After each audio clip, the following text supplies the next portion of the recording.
The story of Prophet Yusuf, Joseph, the dream and the betrayal. In the name of Allah, the most gracious, the most merciful. This is the narrative that God Himself calls the best of stories in the Holy Quran.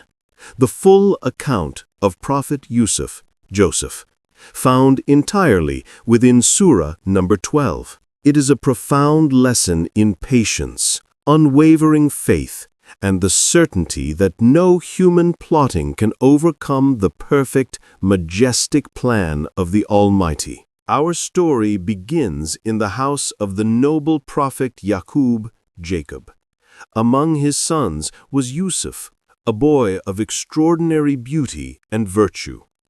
One night, he experienced a profound dream. Yusuf went to his father and whispered, "O my father, indeed I saw 11 stars and the sun and the moon. I saw them prostrating to me." Prophet Yaqub instantly recognized the vision for what it was, a high prophecy of honor and status from Allah. Yet he also saw the danger. He embraced his son and cautioned him, saying, "O my son, do not relate your vision to your brothers, lest they construct a plot against you. Indeed, Satan is to man a clear enemy." But already the seed of jealousy had taken root. The brothers of Yusuf, seeing their father's deep affection for him, gathered in secret, consumed by resentment. They plotted amongst themselves, saying, "Let us kill Yusuf, or cast him out into some land, so that your father's attention will be only for us." In this dark moment, one brother suggested a slightly lesser evil. "Do not kill Yusuf, but throw him into the bottom of the well. Perhaps some travelers will pick him up." And so the stage was set: the well, the lie, and the sail. To execute their plot, the brothers approached their father, Yaqub, with a plea.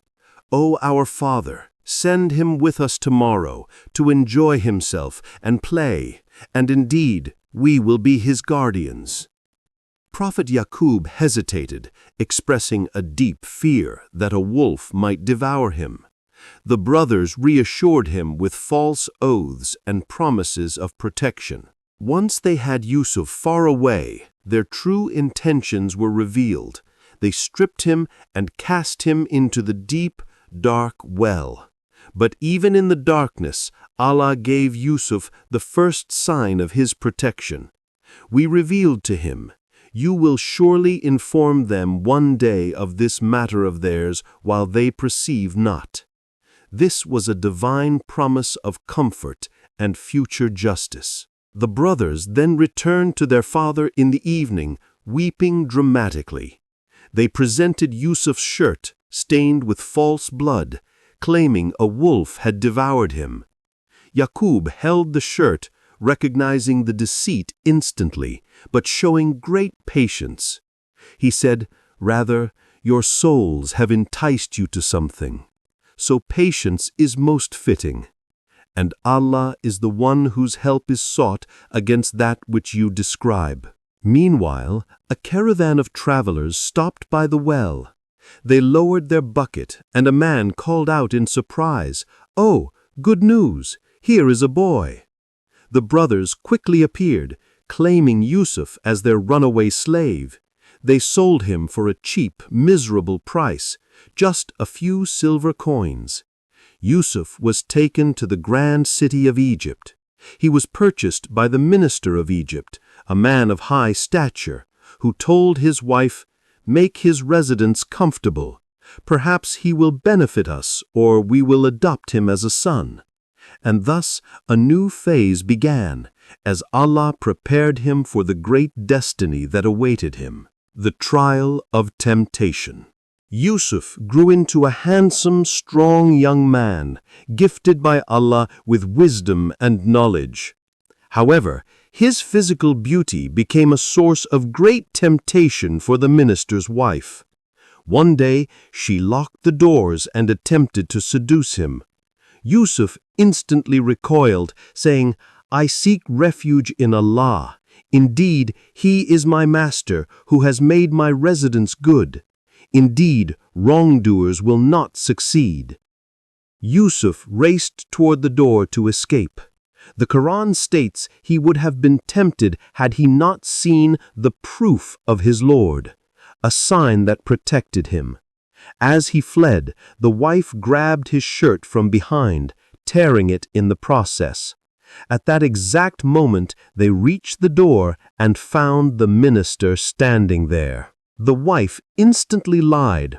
"What is the recompense for one who intended evil for your wife, but that he should be imprisoned or receive a painful punishment?" Yusuf defended himself. "She tried to seduce me." A wise family member pointed out the truth. If his shirt is torn from the front, then she has told the truth. But if his shirt is torn from the back, then she has lied. The minister inspected the shirt and judged his wife. "Indeed, it is of your cunning plot. O Yusuf, disregard this, and O wife, ask forgiveness for your sin." The scandal spread among the noble women of the city. To prove her desire, the wife hosted a feast, gave them knives, and then called for Yusuf. They were so struck by his incredible beauty that they cut their own hands. Overwhelmed by the constant plotting, Yusuf prayed, "My Lord, prison is more my liking than that to which they invite me." And so, despite knowing his innocence, the minister decided to imprison Yusuf for a time to silence the public scandal. Yusuf was in prison, but he acted with patience and righteousness. He met two young men, the king's cupbearer and his baker, who came to him with dreams. Yusuf took the opportunity, not for himself, but to preach the oneness of God. O two companions of the prison, are separate lords better, or Allah the one, the irresistible? He interpreted their dreams. One would be restored to service. The other would be crucified. The rise to power. Years later, the king was troubled by a dream of 7 fat cows being eaten by 7 lean ones. The court magicians were stumped. The cupbearer suddenly remembered Yusuf. Yusuf immediately interpreted the dream as a forecast of 7 years of abundant harvest, followed by 7 years of severe famine. The king ordered Yusuf's release, but Yusuf refused to leave until his innocence was proven.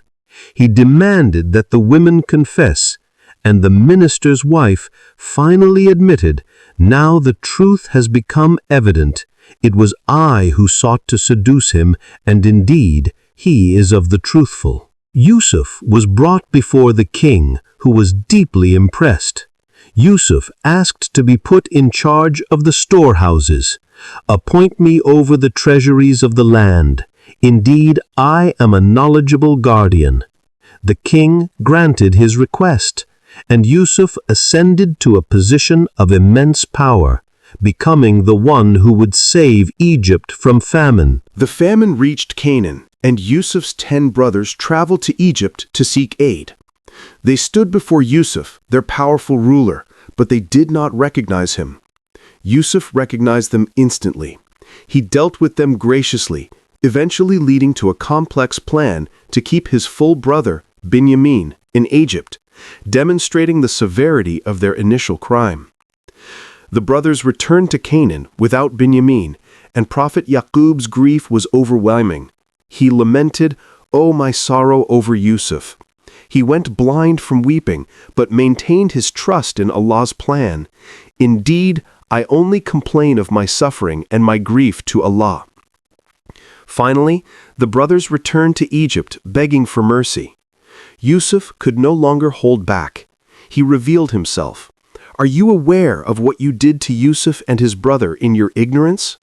They were shocked. "Are you indeed Yusuf?" Yusuf replied with the ultimate act of nobility and forgiveness. "No reproach will there be upon you this day. May Allah forgive you, and He is the most merciful of the merciful." He sent his shirt back, which by divine command restored Yaqub's sight. The entire family traveled to Egypt and entered the palace. Prophet Yusuf elevated his parents, and his 11 brothers all bowed to him in respect. Yusuf spoke, fulfilling the dream from his youth. "O my father, this is the interpretation of my dream of old. My Lord has made it true." And thus ends the finest of stories. The story of Yusuf is a testament that no matter the suffering, Allah's plan is always at work, rewarding patience and establishing justice.